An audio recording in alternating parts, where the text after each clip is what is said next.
I'm always going to love you no matter what. No matter what happens. You're my son, you're my blood. You're the best thing in my life.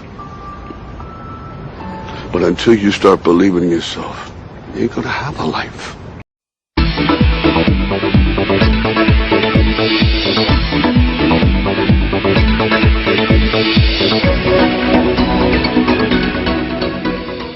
Hi, my name is PJ, and welcome to our short presentation. Have you ever wondered how the rich keep getting richer while broke people stay broke and the middle class seems to be shrinking? Well, this isn't nearly as mysterious as it may appear when you examine the specific differences in how broke people, the middle class, and the rich spend their money. Now, this is such a simple concept, yet so profound, it nearly knocked me out of my chair when I finally understood it. I'm going to show you exactly how the rich spend their money, and you can evaluate for yourself why they keep getting richer and the broke keep getting broker, and why the middle class remains so stressed out. Now, to get started, I'd like to review some financial terms we'll be using during this presentation.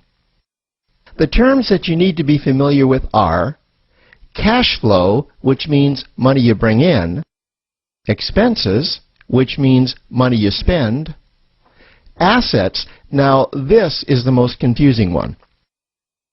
You're probably familiar with the traditional definition of an asset, which is something you own or have equity in. However, back in the 1990s, Robert Kiyosaki introduced us to a new definition of an asset in his groundbreaking Rich Dad, Poor Dad series of books. Robert taught us that an asset is something that pays you, and that's the definition we'll be using here.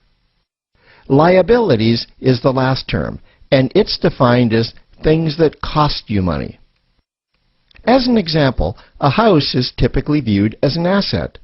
But can it actually be a liability? Yes. With our revised definition, anything that costs you money is a liability, not an asset. If you have a mortgage, your house is an asset to your banker because it pays him or her every month. But could a house also be considered an asset to you? Yes, in the right circumstances it could, when it pays you money. Let's say you buy a house and you rent it out, and it paid you a positive cash flow every month after all expenses. That would then be considered an asset. Now, one more time with the terms, just to be very clear before we continue. Cash flow is money you make. Expenses, that's money you spend. An asset pays you, and a liability costs you. Now let's take a look at how broke people spend their money. Now, when I say broke people, I'm not referring to the destitute. I'm speaking about that large portion of our society that lives from paycheck to paycheck and who never seem to have any money. In fact, most times there's more month left at the end of their money, and I'm sure many of you can relate to that group. On payday, broke people buy what I'm going to call stuff. Well, what's stuff? Well, that's inexpensive things that people buy that they don't really need to survive. You go into someone's house and you can't find any counter or tabletop space in the whole house because of all the stuff on it. Their house and their cars are full and cluttered with stuff. Well, where do they get all this stuff? They buy it at the flea market, at the garage sale, at the dollar store, at the craft show. So cash flow comes in, and then it goes straight out the expense column to buy stuff. You see, broke people never really educate themselves on assets and liabilities. They justify buying all of this stuff by claiming that it costs so little. But over the years, it's all they ever have.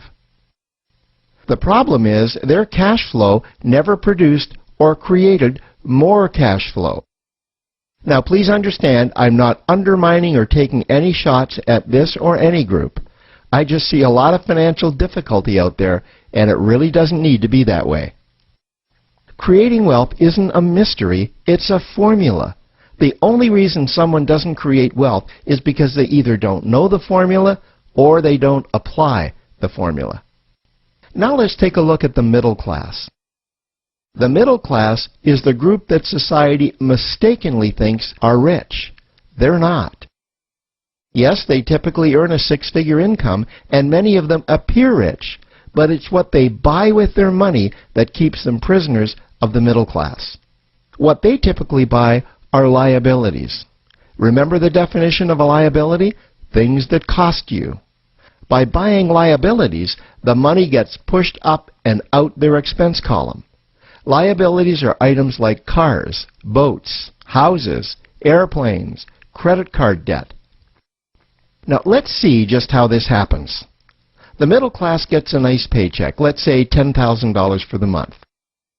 They then split that down the middle and they pay their monthly expenses with half, and with the other half, they make a down payment on a new car.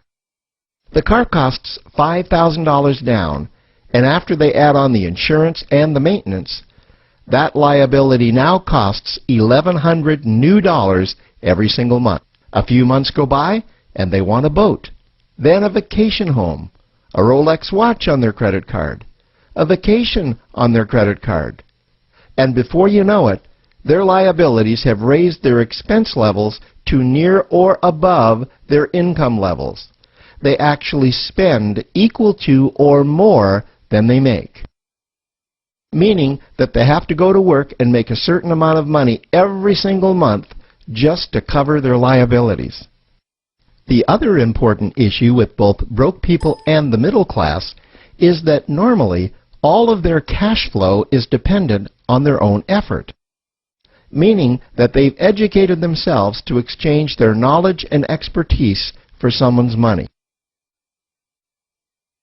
Also, the money they earn is usually the highest taxed form of income. Here's an example. An attorney is knowledgeable about law, so people pay him or her in exchange for that knowledge on an hourly basis. The problem here is that if the attorney isn't sharing that knowledge with a client, then the attorney isn't making any money. This causes lots of stress and anxiety in their lives.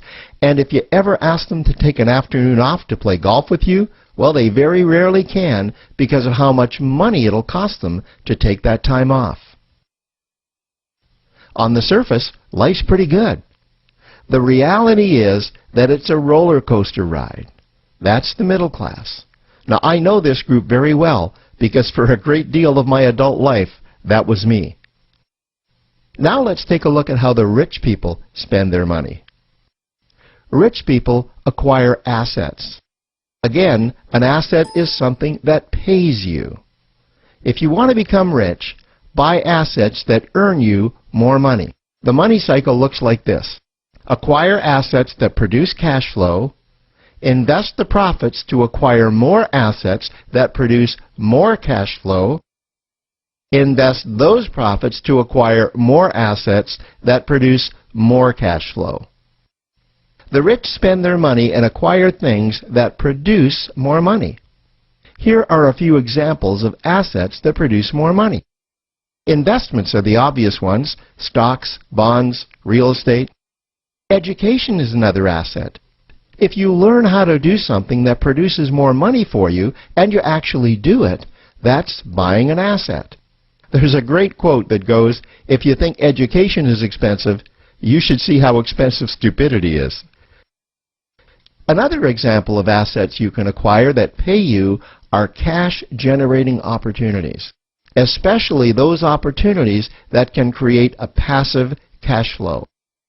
Passive meaning that once you build it up, the money continues to flow whether you're still building it or not.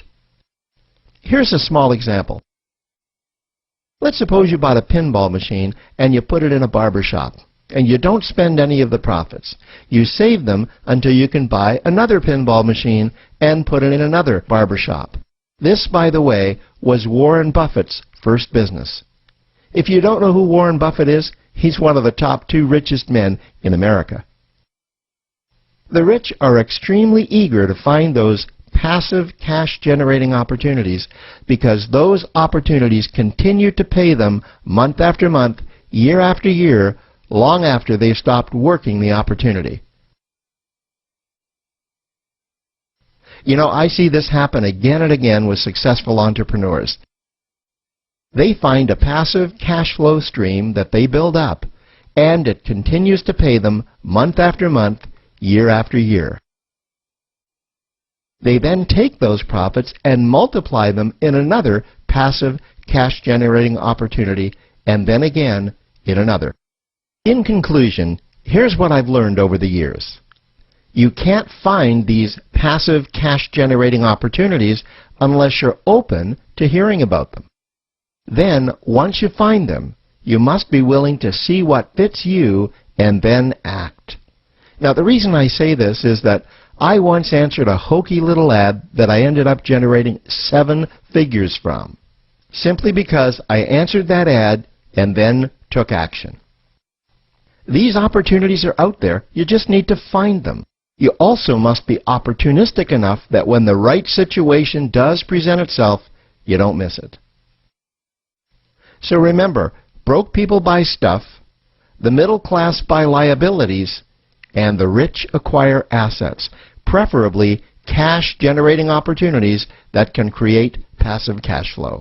They then take that cash flow and invest it in another asset that produces more cash flow. That's the wealth creation formula. Now, I trust you found this introductory information helpful.